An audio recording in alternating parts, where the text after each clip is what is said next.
In this video, we'll be looking at breathing for singing, and in particular use of the diaphragm.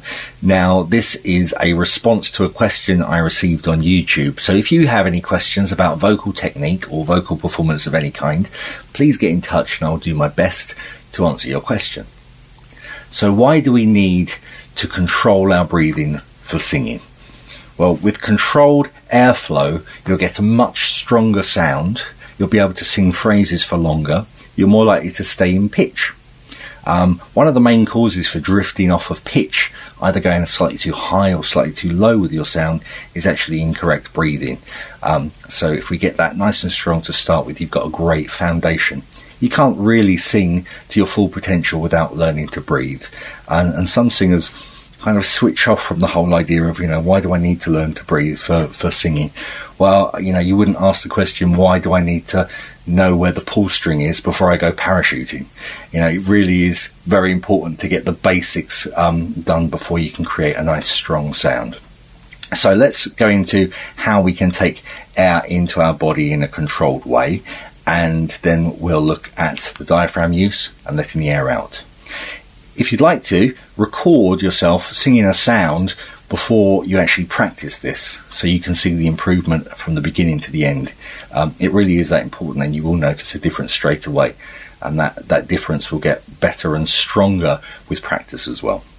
So let's start by taking the air in. We take our hands and just place our hands just between our hips and our ribs, so we're on the soft bit, and take the air in. And as you take a full amount of air in, you'll feel a little bit of pressure on your sides as you do that. Okay, they're not going to move out massively, but they'll just move out a little bit. So, okay.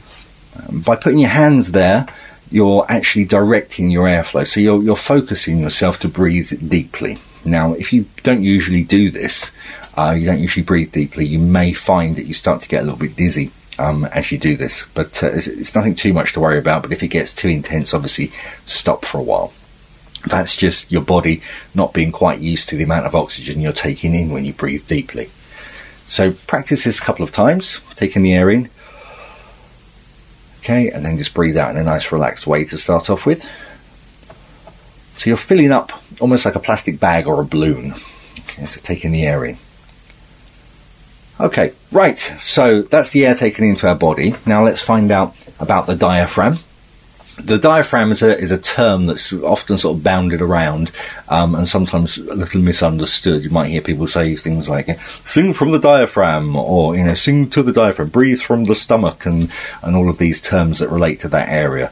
So let's see what the diaphragm is and how you can actually start to learn to control it. Okay, the diaphragm is a muscle which sits underneath the lungs, and it moves up and down, and that's what causes the lungs to expand and contract as we take air in and let it out. Okay, so we can feel where that muscle sort of is working by placing our hand now just above our belly. So we have a hard bone that runs down the center of the chest called the sternum, and just below that, where that ends, that's where our hand needs to be. So if you laugh now, or if you can't laugh on the spot, then maybe just try a little ho ho ho. You can feel that muscle kind of tenses as you do that. Ho ho ho. It sort of moves in and out. You can feel a slight bit of tension there as you do that. So that's our diaphragm working, and that's what we need to be able to control and slightly tense. Okay, I don't really like using the word tension when I'm talking about singing, but we just kind of tighten that area slightly. So now take a full breath in, nice and deep, and create a tiny little bit of tension at the base of the sternum where the diaphragm is.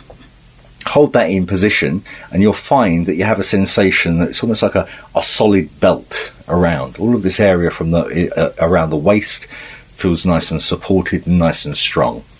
The rest of me is quite relaxed. I haven't kind of tightened up completely. It's just that area there. It's like almost like a power stance. It's better for you to be standing to practice this. For the purpose of this video, I'm sitting down, which isn't ideal. So stand as you practice this.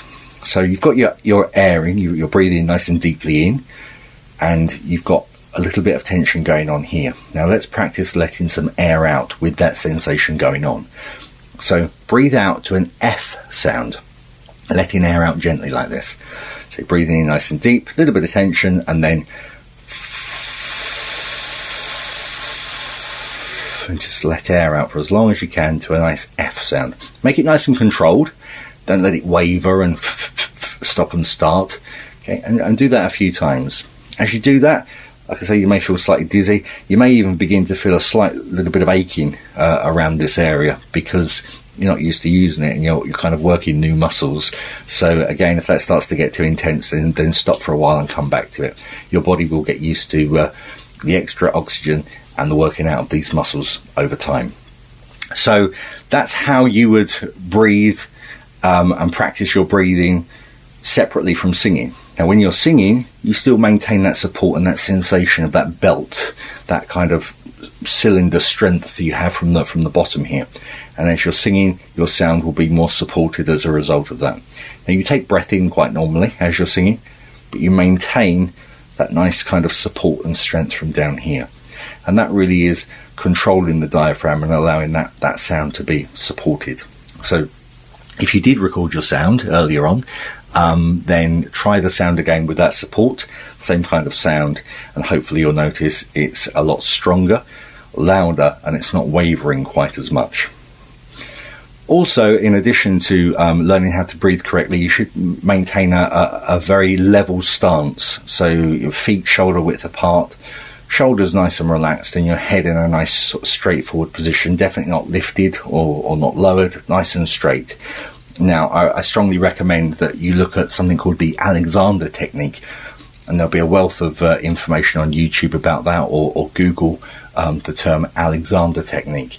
And that really is a way of making sure that the position of your body is at its optimum. So, in other words, your muscles aren't too tight or you're sort of stressed or strained in any way, and you're maintaining a nice relaxed position.